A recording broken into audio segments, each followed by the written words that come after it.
Hello friends, ಮತ್ತೊಮ್ಮೆ ತಮಗೆಲ್ಲರಿಗೂ ನನ್ನ ಚಾನಲ್ಗೆ ಸುಸ್ವಾಗತ ಹೇಳ್ತಾ ಈ ದಿನ ನಾವು 7ನೇ ತರಗತಿಯ ಅಧ್ಯಾಯ 2 ಅಂಕಗಣಿತದ ಉಕ್ತಿಗಳು ಇದರ ಒಂದು ಘಟಕ ಪರೀಕ್ಷೆಯನ್ನು LBA ಆಧಾರಿತ ಮತ್ತು 5 ಅಂಕಗಳನ್ನು ಹೊಂದಿರುವಂತಹ ಮರುಸಿಂಚನ ಆಧಾರಿತ ಪ್ರಶ್ನೆ ಪತ್ರಿಕೆಯನ್ನು ನೋಡೋಣ. ವಿಷಯ ಗಣಿತ, ತರಗತಿ 7, ಅಂಕ 20, ಸಮಯ 45 ನಿಮಿಷ. ಖಾಲಿ ಜಾಗಗಳನ್ನು ಭರ್ತಿ ಮಾಡಿ. ಸೊ ಇಲ್ಲಿ ಕೊಟ್ಟಿದ್ದಾರೆ 25 + 15 - 10, ನೆಕ್ಸ್ಟ್ 4 × 9 + 2 × 6.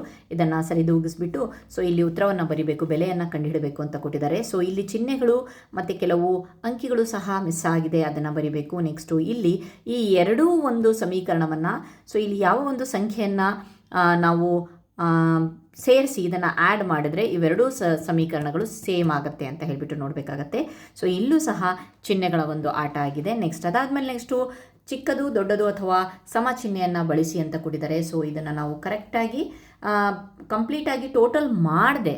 ಸೊ ಈ ಎರಡೂ ನಿಮ್ಮ ಒಂದು ಟೆಕ್ಸ್ಟ್ ಬುಕ್ಕಲ್ಲೇ ಇರೋ ಒಂದು ಲೆಕ್ಕ ಆಗಿರೋದ್ರಿಂದ ಸೊ ಟೋಟಲ್ ಮಾಡ್ದೇ ನಾವು ಇಲ್ಲಿ 245 ಅಂತಂದರೆ 246 ಅಂತಂದರೆ ಇಲ್ಲಿ 1 ಜಾಸ್ತಿ ಆಗಿದೆ, ಇಲ್ಲಿ ಎಷ್ಟಾಗಿದೆ ಅಂತ ಹೇಳಿಬಿಟ್ಟು ಸೊ ಹಾಗೆ ನೋಡೋದ್ರ ಮೂಲಕನೇ ನಾವು ದೊಡ್ಡದು ಚಿಕ್ಕದು ಅಂತ ಹೇಳಿಬಿಟ್ಟು ನಾವು ಮೆನ್ಷನ್ ಮಾಡಬಹುದು. ಸೊ ಕೆಳಗಿನ ಲೆಕ್ಕಗಳನ್ನು ಮಾಡಿ ಅಂತ ಕೆಳಗಿನ ಉಕ್ತಿಯಲ್ಲಿರುವ ಪದಗಳನ್ನು ಬರೆಯಿರಿ. ಇಲ್ಲಿ ಬರೀ ಪದಗಳನ್ನಷ್ಟೇ ಬರೆಯೋಕ್ಕೆ ಹೇಳಿದರೆ, ಬೆಲೆಯನ್ನು ಕಂಡುಹಿಡಿಯೋ ಅವಶ್ಯಕತೆ ಇಲ್ಲ.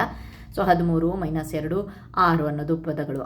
ಓಕೆ, ಕೆಳಗಿನ ಉಕ್ತಿಯ ಬೆಲೆ ಕಂಡುಹಿಡಿಯಿರಿ. ಇಲ್ಲಿ ನಾವು ಈ ಉಕ್ತಿಯಗಳ ಒಂದು ಬೆಲೆಯನ್ನು ಕಂಡುಹಿಡಬೇಕಂತೆ. ನೆಕ್ಸ್ಟು ಆವರಣ ತೆಗೆದು ಬೆಲೆ ಕಂಡುಹಿಡಿಯಿರಿ ಅಂತ ಕೊಟ್ಟಿದ್ದಾರೆ.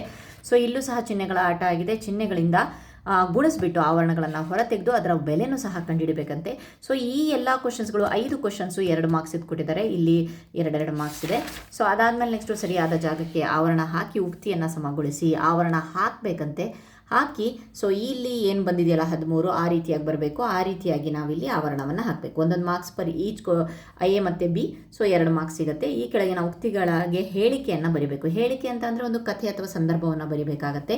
ಫಾರ್ ಎಕ್ಸಾಂಪಲ್ 89 ಗೋಲಿಗಳಿದ್ವು ನನ್ನ ಹತ್ರ, ಅದಕ್ಕೆ 21 ಗೋಲಿಗಳು ನನ್ನ ತಾಯಿಯವರು ಕೊಟ್ಟರು, ಅದರೊಳಗಡೆ 10 ಗೋಲಿಗಳನ್ನು ನಾನು ಕಳೆದುಕೊಂಡೆ. ಸೊ ಈ ಉಕ್ತಿಗಳಿಗೆ ನಾವು ಹೇಳಿಕೆಗಳನ್ನು ಬರೀಬೇಕಾಗತ್ತೆ. ಸೊ ಇಲ್ಲಿ 5 ರೂಪಾಯಿಯ 12 ನೋಟ್ಬುಕ್ಸ್ಗಳನ್ನು ತೊಗೊಂಡೆ, ಅದರೊಳಗಡೆ 6 ನೋಟ್ಬುಕ್ಸನ್ನು ನನ್ನ ತಂಗಿಗೆ ಕೊಟ್ಟೆ ಅಂತ ಅಂದ್ರೂ ಸಹ ಓಕೆ. ಇದಿಷ್ಟು ಈ ಒಂದು ಅಂಕಗಣಿತದ ಉಕ್ತಿಗಳು ಪಾಠಕ್ಕೆ ಸಂಬಂಧಿಸಿದ ಒಂದು LBA ಆಧಾರಿತ 15 ಅಂಕಗಳು ಮತ್ತು ಮರುಸಂಚನದಿಂದ 5 ಅಂಕಗಳು. ಸೊ ನಮಗೆ ಗೊತ್ತುಂಟು ಆಲ್ರೆಡಿ, ನಮಗೆ ಇನ್ನೂ ಈ ಒಂದು 7ನೇ ತರಗತಿಯ LBA ಆಧಾರಿತ ಯಾವುದೇ ಒಂದು ಕ್ವಶನ್ ಬ್ಯಾಂಕನ್ನು ಬಿಟ್ಟಿಲ್ಲ ಅಂತ ಹೇಳ್ಬಿಟ್ಟು. ಬಟ್ ಇಷ್ಟು ವರ್ಷ ಅಂತ ಅಂದರೆ ಲಾಸ್ಟ್ ಇಯರಿಂದ ನಾವು LBA ಕ್ವಶನ್ಸ್ಗಳು ಯಾವ ರೀತಿಯಾಗಿ ಯಾವ ಪ್ಯಾಟರ್ನ್ ಇರುತ್ತೆ ಅಂತ ಹೇಳಿಬಿಟ್ಟು ಗೊತ್ತು. ಅದೇ ರೀತಿಯಾಗಿ ಈ ಒಂದು ಟೆಕ್ಸ್ಟ್ ಬುಕ್ಕಲ್ಲಿರುವಂತಹ ಒಂದು ಕ್ವಶನ್ಸ್ಗಳನ್ನು ನಾವು ರೈಸ್ ಮಾಡಿದ್ದೀವಿ. ಅದ್ರ ಜೊತೆಗೆ 5 ಮರುಸಿಂಚನದಂತಹ ಒಂದು ಸಿಂಪಲ್ ಆಗಿರುವಂತಹ ಲೆಕ್ಕಗಳು ಸಹ ಇಲ್ಲಿ ಕೊಟ್ಟಿದ್ದೇವೆ.